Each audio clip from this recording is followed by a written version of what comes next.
Praise the Lord. ஆண்டவராக இயேசு கிறிஸ்து நாமத்திலே உங்களை வாழ்த்துகிறேன். தேவனுடைய பிரசன்னமும் கிருபையும் உங்களோடு இருப்பதாக. அருமையானவர்களே, ஏசாயா தீர்க்கதரிசன புத்தகத்திலே 60ஆம் அதிகாரம் 22ஆம் வசனம், சின்னவன் ஆயிரமும் சிறியவன் பலத்த ஜாதியாக மாறுவான். கர்த்தராகிய நான் ஏற்ற காலத்திலே தீவிரமாய் நடப்பிப்பேன். அழகான வாக்குத்தத்தம். ஒருவேளை சின்னவன், த லீஸ்ட், கடைசியானவர்கள், அற்பமாய் எண்ணப்பட்டவர்கள், புறக்கணிக்கப்பட்டவர்கள், ஒன்றுக்கும் உதவாதவர்கள், இவர்களை குறித்து தான் தேவன் பேசுகிறார். ஒருவேளை நீங்கள் எண்ணிக்கொள்ளலாம், எனக்கு ஒன்றும் இல்லை, பொருளாதாரம் இல்லை, படிப்பு இல்லை. ஆனால் இப்படிப்பட்ட மக்கள் மேல் கண்ணோக்கம் உள்ளவராய், சிறுமைப்பட்ட மேல் சிந்தை உள்ளவன் பாக்கியவான். அப்போ நமக்கே அந்த சிந்தை இருக்கணும் விரும்புகிற தேவன் அவள் எவ்வளவு சிந்தையா இருப்பார். அதுதான் அன்னாள் சொல்கிறார், அவர் சிறியவனை புழுதிலே இருந்து எளியவனை குப்பையிலே எடுத்து அவர் பிரபுக்களோடு அமர பண்ணுகிறார். அருமையான தேவ மக்களே, தேவன் உங்களோடு தீர்க்கதரிசனமாய் பேசுகிறார். ஒருவேளை உங்களுக்கு குறித்து ஒரு ஒடுங்கின ஆவி, நாங்கள் சின்னவர்களாக இருக்கிறோம், எளியவர்களாக இருக்கிறோம், வசதிகள் இல்லை, பொருளாதாரம் இல்லை, எங்களுக்கு உதவி செய்ய ஆட்களை எண்ணியிருக்கலாம்.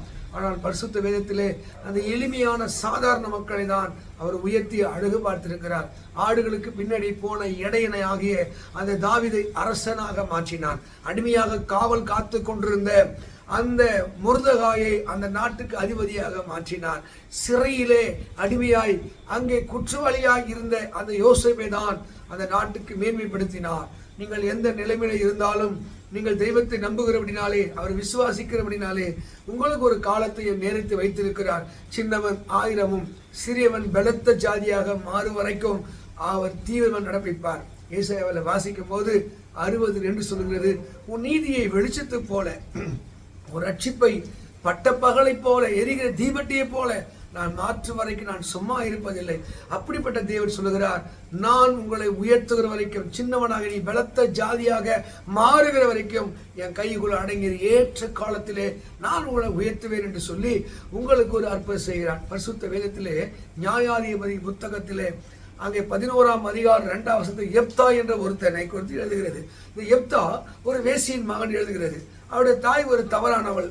இப்படி அந்த கீலேயாத்திலே ஒருவனை திருமணம் செய்து அந்த வேசிக்கு பிறந்த மனிதன் தான் எப்தா. எப்தா, ஒருவேளை நீங்க எப்தா போல ஒரு பிறப்போ, நம்மளுடைய சூழ்நிலைகளோ, சமுதாயமோ நம்மளுடைய குற்றவாளிகளை எண்ணலாம். ஆனால் தேவன் பாருங்க அப்படி இல்லை. எந்த மனிதனால் தேவனை நோக்கி கூப்பிடுகிறானோ, எந்த மனிதன் தேவனை விசுவாசிக்கிறானோ, அந்த மனிதனை, அந்த சிறியவனை, அந்த எளியவனை, அற்பமாய் எண்ணப்பட்டவனை தூக்கி நிறுத்தி அழகு பார்ப்பதற்கு தேவன் வல்லவராய் இருக்கிறார். யோசித்து பாருங்கள், எந்த ஊரார், எந்த ஜனங்கள் அவனை புறக்கணித்ததோ, தள்ளினதோ, வேசியின் மகனே என்று புறக்கணித்ததோ, அவனை தேடி ஓடும்படியாக தேவன் அற்புதங்களை செய்தார். நீங்கள் எப்தா வாழ்விலே பார்த்தீங்கன்னா, அந்த நியாயாதிபதிகள் 11:11 எப்தா இஸ்ரவேலை தேவனை நோக்கி வேண்டினான்.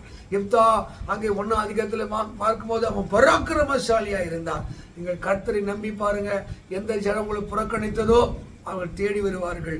இந்த சாதாரண மனிதனை பலத்த வேட்டைக்காரனாய் மாற்றினான். அற்பமாய் எண்ணப்பட்டவனை அநேகருக்கு ஆசுமாக மாற்றினான். அப்படிப்பட்ட தேவன் நம்முடைய தேவனாய் இருக்கிறார். ஒருவேளை உங்களை அற்பமாய் எண்ணலாம், புறக்கணிக்கலாம், இழிவாக பேசலாம். கர்த்தர் உங்களுக்கு ஒரு நேரத்தை, காலத்தை வைத்திருக்கிறார். சின்னவன் ஆயிரமும் சிறியவன் பலத்த ஜாதியாக மாறுவான். கர்த்தராகிய நான் ஏற்ற காலம் தீவிரமாய் நடப்பிப்பேன். இந்த வாக்குத்தத்தங்கள் உங்க வாழ்க்கை நிறைவேறும். கர்த்தருடைய சித்தத்துக்கு, கர்த்தருடைய காலம் வரைக்கும் காத்திருங்கள். ஆண்டவர் ஏற்றொழிவு தலையை உயர்த்தி உங்களை பிரகாசித்து ஆசீர்வதிப்பாராங்க. God bless you. God bless you.